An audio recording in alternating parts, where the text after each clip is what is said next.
Assalamualaikum warahmatullahi wabarakatuh. Mitra Kominfo, kita berjumpa kembali di program Lensa Banjar Sepekan edisi kali ini. Program ini menghadirkan informasi kegiatan pemerintah daerah Kabupaten Banjar dalam sepekan. Bersama saya, Bagus Tamimi, inilah Lensa Banjar Sepekan selengkapnya.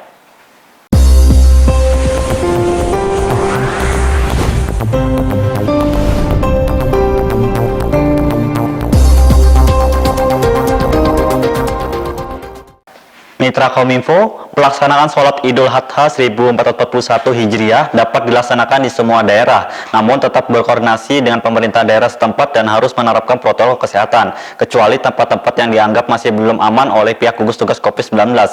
Menurut Kepala Kementerian Agama Kabupaten Banjar, Najwan Nur, penyelenggaraan ibadah sholat Idul Adha di Kabupaten Banjar dibolehkan, tentunya dengan memenuhi persyaratan sesuai Surat Edaran Nomor 18 Tahun 2020.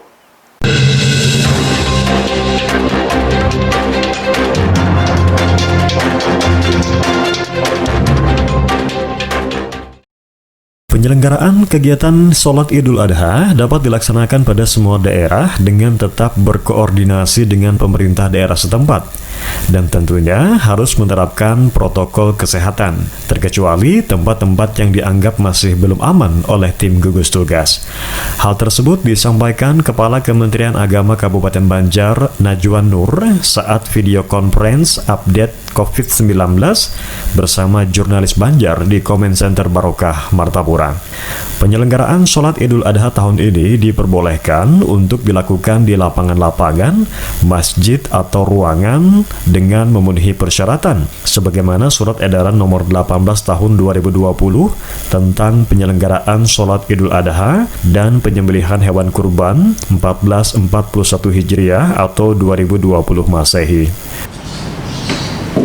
Kami telah menerima Kementerian Agama, dalam hal ini Menteri Agama, telah membuat surat edaran nomor 18 tahun 2020 tentang penyelenggaraan sholat Idul Adha dan penyembelihan hewan kurban tahun 1441 Hijriah 2020 Masehi menuju masyarakat produktif dan aman COVID-19.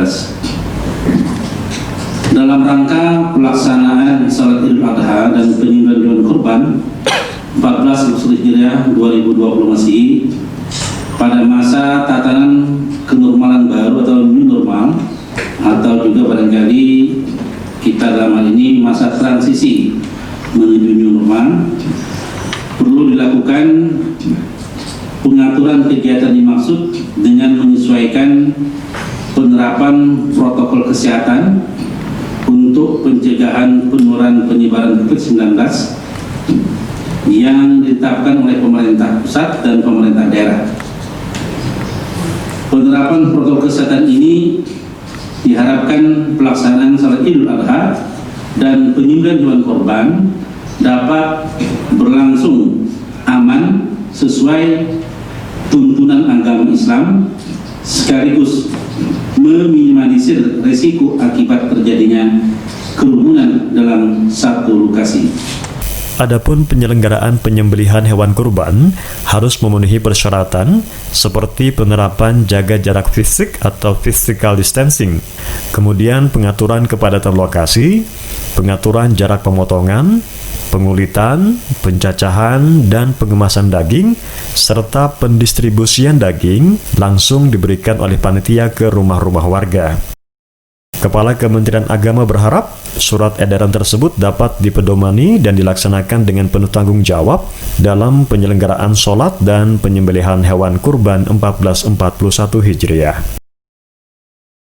Tim Liputan Kominfo Banjar melaporkan.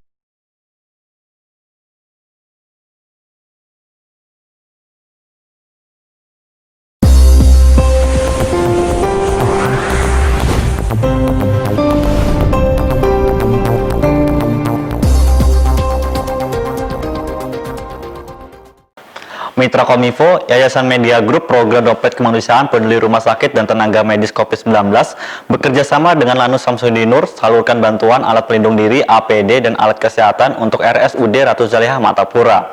Komandan Lanut Samsudinur, Kolonel Penerbang M. Taufik Arasi mengatakan kerjasama antara pemerintah Kabupaten Banjar dengan Lanut Samsudinur sudah sangat baik dalam penanganan COVID-19. Namun tentunya masih dibutuhkan extraordinary atau push up lebih maksimal lagi agar penyebaran COVID-19 dapat ditangani dengan cepat.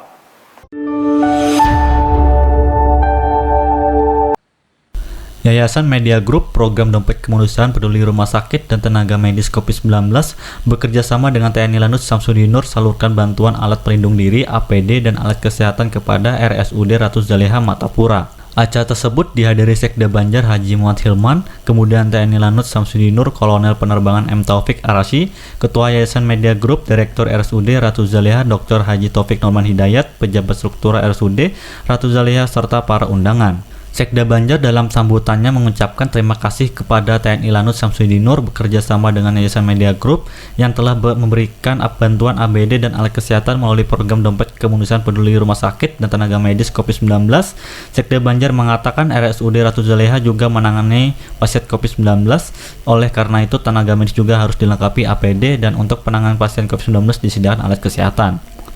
Martapura mendapat bantuan alat pelindung diri dan alat kesehatan dari Landasan Udara Pangkalan Angkatan Udara Samsudinur, dari Media Group, dan dari JNE.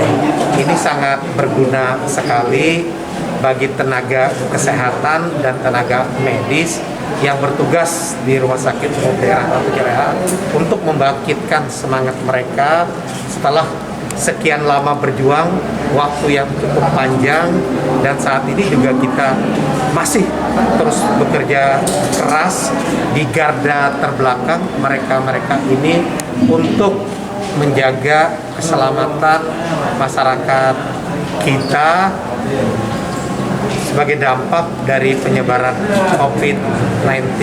Nah, perhatian yang besar ini jadi bekal semangat untuk terus kita bersama-sama agar wabah ini bisa kita tangani bersama dan masyarakat bisa kita selamatkan. Nah, kondisi yang begitu lama berjalan sejak bulan Maret ini tentunya melelahkan. Nah, suntikan semangat dengan perlindungan ini harapannya tenaga kesehatan, tenaga medis tidak ikut terpapar hingga pelayanan kepada masyarakat itu tetap bisa kita berikan dengan baik agar terhindar dan juga bisa lolos sebagai dampak dari terpaparnya masyarakat kita akibat pandemi COVID-19. Jadi treatmentnya, pengobatannya di garda belakang di rumah sakit inilah yang kita lakukan. Kita ingin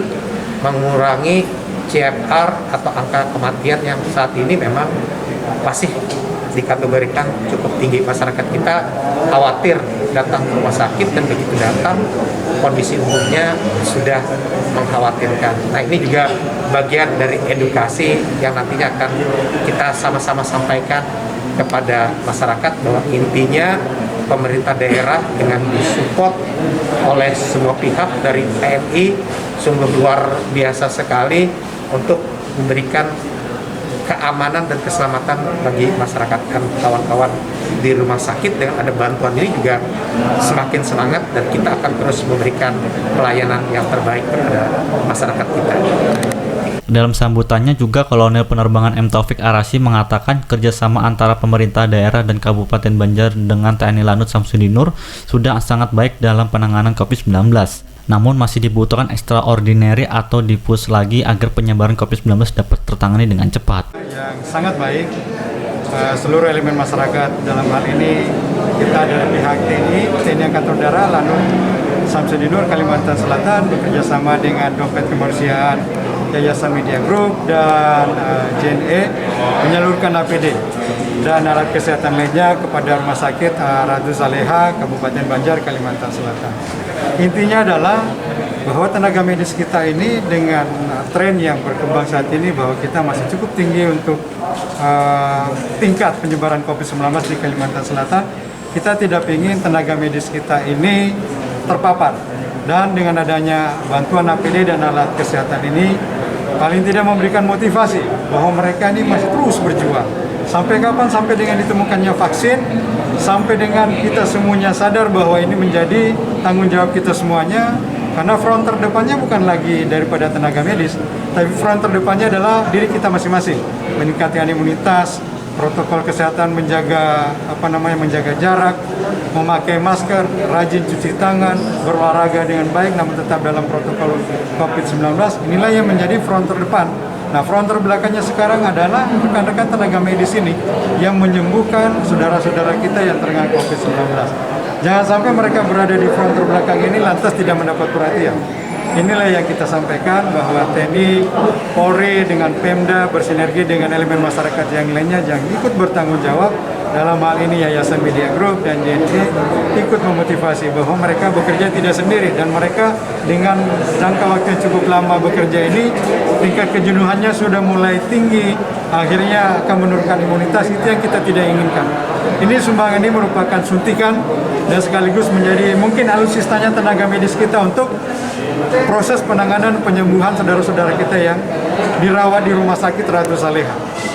Dalam kesempatan itu juga dilakukan penandatanganan berita acara serah terima bantuan APD dan alat kesehatan antara Sekda Banjar dan Komandan TNI Lanut Samsudinur, dilanjutkan dengan penyerahan bantuan secara simbolis dari Komandan TNI Lanut Samsudinur kepada Sekda Banjar didampingi Direktur RSUD Ratu Saleha dan Ketua Yayasan Media Group. Tim Liputan Kominfo Banjar melaporkan.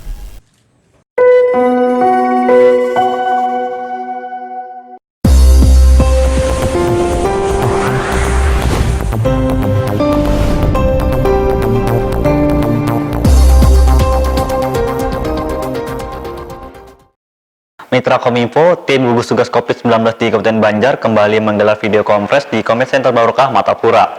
Juru bicara gugus tugas COVID-19 Kabupaten Banjar, Dr. Diaudin mengatakan ada 10 petugas karantina yang mengikuti pelatihan di Guest House Sultan Sulaiman, Matapura. Sedangkan untuk pasien positif Kabupaten Banjar bertanggal 6 Juli 2020 ada sebanyak 376 orang, dengan rincian dirawat 275 orang, sembuh 81 orang, dan meninggal dunia sebanyak 20 orang.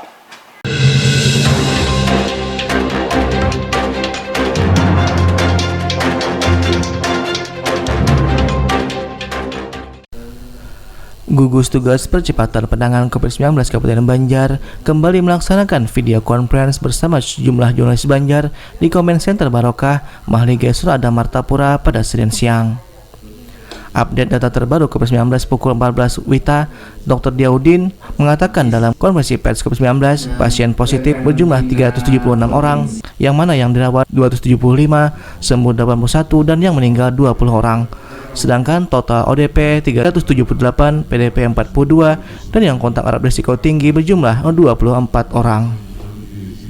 Dalam keterangannya, Dr. Diaudin mengatakan ada 10 petugas karantina yang saat ini sedang menjalankan pelatihan di Guest House Sultan Sulaiman dan saat ini sedang dibuat tempat penampungan limbah sampah untuk prosedur pemusnahan limbah medis. Juga dalam keterangannya, Dr. Dia mengatakan ada total tenaga medis yang positif berjumlah 65 orang, diantaranya 47 dari Puskesmas lingkup Dinas Kesehatan Banjar dan 18 dari Rumah Sakit Umum Daerah Ratu Saleha, Martapura, sedangkan yang sembuh berjumlah 10 orang tenaga medis. Saya pengen menyampaikan saja bahwa saat ini pertama menyampaikan data bahwa total terkonfirmasi kita sudah mencapai 376 pasien dengan 81 sembuh, 20 yang meninggal. Jadi ada yang masih positif itu ada 275. Cuma yang patut diingat juga dari 275 itu yang opname yang sakit itu tinggal 28. Jadi sisanya itu tanpa gejala. Tapi juga perlu dilihat ada PDP, pasien dalam pengawasan itu ada 42. Nah, 42 ini yaitu pasien-pasien yang dicurigai COVID, biasanya rapid testnya reaktif tapi hasil swabnya belum. Nah, saat ini yang positif lah, ini betul-betul sudah di swab positif di tenaga kesehatan, di dinas kesehatan dan rumah sakit Ratu Saleha Ini di luar rumah sakit swasta lah, karena rumah sakit Pelita Insani juga ada yang positif. Jadi ini tapi catatannya tidak tercatat di kita, tidak ada di sini gitu lah catatan. Ada 65 semuanya, 65 tenaga yang kalau rumah sakit ada belum hitungkan lah. Rumah sakit Ratu Jeleha itu ada 18, sedangkan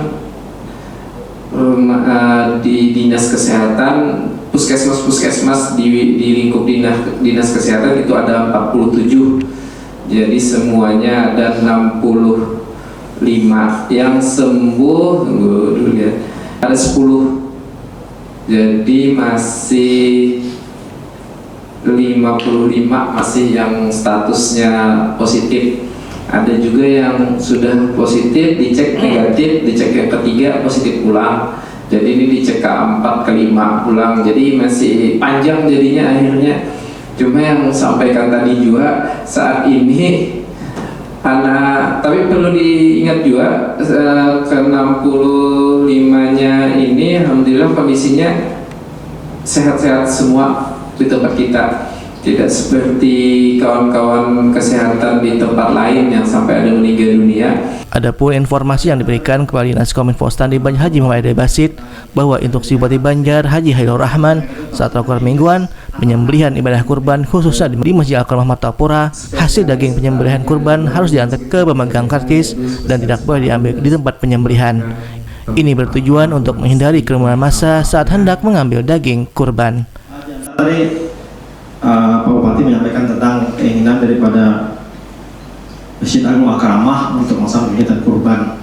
Nah, sampai sekarang kan belum terimaan lagi orang nama kurban malah menerima karena minta petunjuk dari gugus. Kami menjelaskan bahwa sesuai dengan protokol yang disampaikan oleh Pak Najwan, Kepala Depak, bahwa silakan saja masjid untuk melaksanakan kegiatan Idul Kurban. Kurban istilah kurban, tetapi tambahannya yang penting pada oleh kita nih. Kalau yang lain kurang lebih jaga jarak pasti sudah yang lah kembali jaga jarak materialnya. Tapi ini sesuai dengan kapasitas daripada panitia untuk menyerahkan daging kurban ke mustahiknya. Jadi daging kurban itu jangan diambil oleh orang yang menerima zakat, tetapi diantarakan. Nah ini yang perlu disampaikan dan ini tolong disosialisasikan kepada masyarakat, kepada pengurus-pengurus kurban ini supaya jangan terjadi kerumunan. Tolong daging kurban diantar ke rumah siapa yang menerimanya. Nah ini yang penting benar, tolong sosialisasikan ke kawanan ini. Artinya ada silahkan ada boleh kurban ada. Jadi kan ada beberapa masjid yang masih menunda untuk menerima ini. Karena kita petunjuknya. Nah petunjuknya pada dasarnya jaga jarak pasti, cuci tangan pasti kayak gitu pasti. Tapi yang jelas antarakan tadi itu yang penting. Fuad Umar, Kominfo Banjar melaporkan.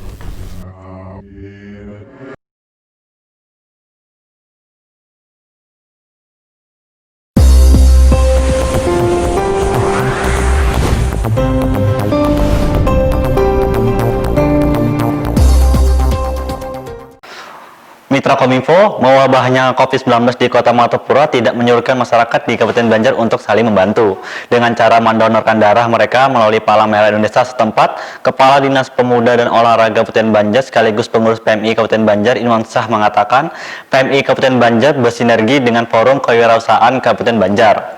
Dengan menggelar aksi donor darah, hal ini dilakukan dengan memenuhi persediaan darah di PMI Kabupaten Banjar yang semakin menipis.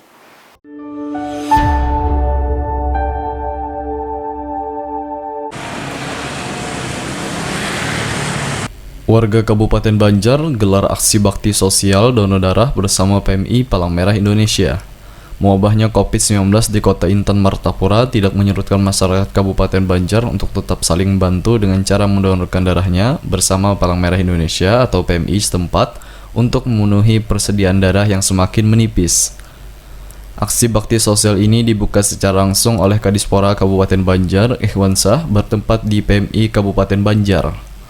Kepala Dinas Pemuda dan Olahraga Kabupaten Banjar sekaligus pengurus PMI Kabupaten Banjar Ikhwan Syah mengatakan, Hari ini adalah salah satu bentuk kegiatan dari PMI Kabupaten Banjar bersinergi dengan pemuda-pemuda Kabupaten Banjar, yaitu Forum Kewirausahaan Kabupaten Banjar yang telah berpikir positif untuk memberikan aksi donor darah dan sangat mengapresiasi kegiatan tersebut dan berharap aksi bakti sosial pemuda ini sebagai contoh yang baik kepada pemuda-pemuda yang lain. Ini adalah salah satu bentuk kegiatan dari kita bersinergi dengan pemuda-pemuda Kabupaten Banjar, yaitu Forum Wirausaha Kabupaten Banjar yang telah berpikir positif untuk memberikan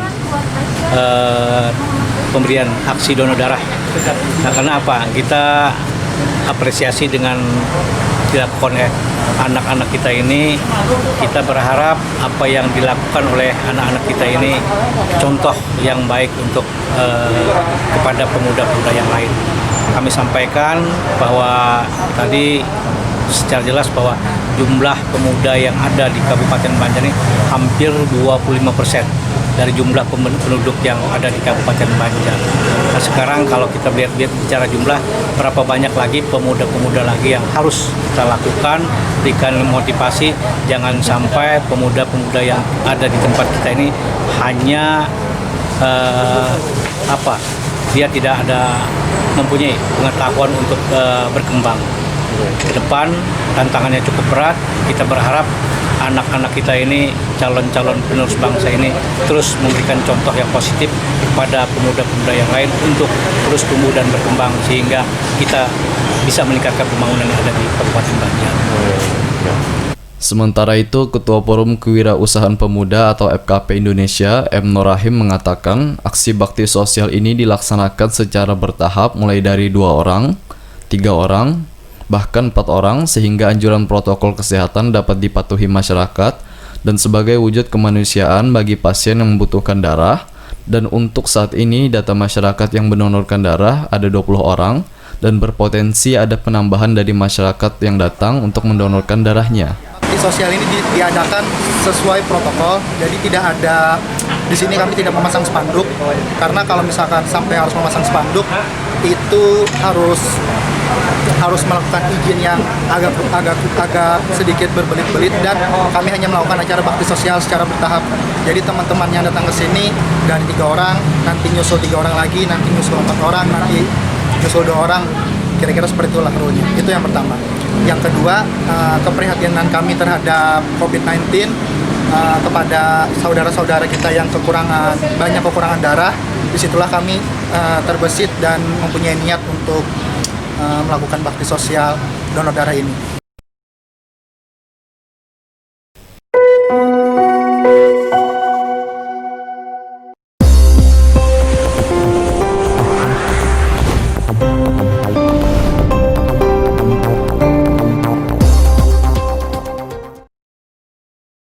Mitra Kominfo, informasi terakhir tadi menutup perjumpaan kita di program Desa Banjar Sepekan edisi kali ini. Saya Bagus Tamimi, mewakili kerabat kerja yang bertugas mengucapkan terima kasih atas perhatian dan kebersamaan Anda. Sampai jumpa. Wassalamualaikum warahmatullahi wabarakatuh.